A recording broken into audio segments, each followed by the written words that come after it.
Hello, my name is Akeelan Parthiban, and this is my Lab 5 for Physics 2211. I did it on the falling slinky. Introduction and purpose. In this lab, I examined the motion of a falling slinky to determine whether its bottom remained stationary. To achieve these, the following steps were followed.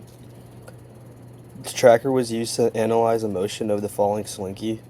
GlowScript was used to make a computational model of the falling slinky. Then the results were compared to predict and measure the slinky's motion. Physics principles and equations. We use a drag force equation, which is given by negative v squared v hat. Gravitational force, which is given by negative mg in the j hat direction. That's because gravitational force is in the y direction. Newton's second law and position update and velocity update. So F net equals force of gravity plus force of drag plus force of slinky. And velocity update is V final equals V initial plus F net over M delta T.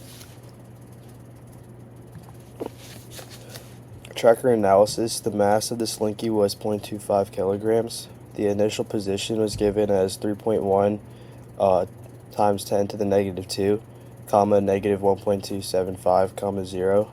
And the initial velocity is given as 0 meters per second. And the change in time was 1.801 seconds. GlowScript analysis. The ball's mass was given as 0.25 kilograms. The ball's position was as stated. Ball's velocity was also stated 0 meters per second. The gravitational acceleration constant was given there as 9.8. Direction of the forces, the j hat, as I said earlier, was in the y direction, so the vector is given by 0, 1, 0. The drag force constant was 2.6. Then the next part of the code, when the bottom of the slinky was motionless, the t was 1.122, or less than 1.122. Then we have the gravitational and the tension forces. Then we have the updated velocity and position formulas over there, given by velocity. New velocity equals initial velocity plus F net over mass of the ball times delta t. And then position update is ball position final equals ball position initial plus ball velocity times delta t. GlowScript analysis continued. The time is less than 1.713 when the bottom of the slinky was in motion.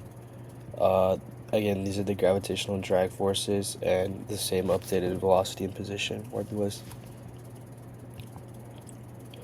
Results.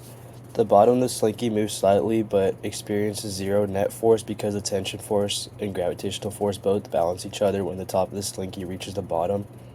We can see that the observed is very similar to the calculated that we got from the GlowScript code.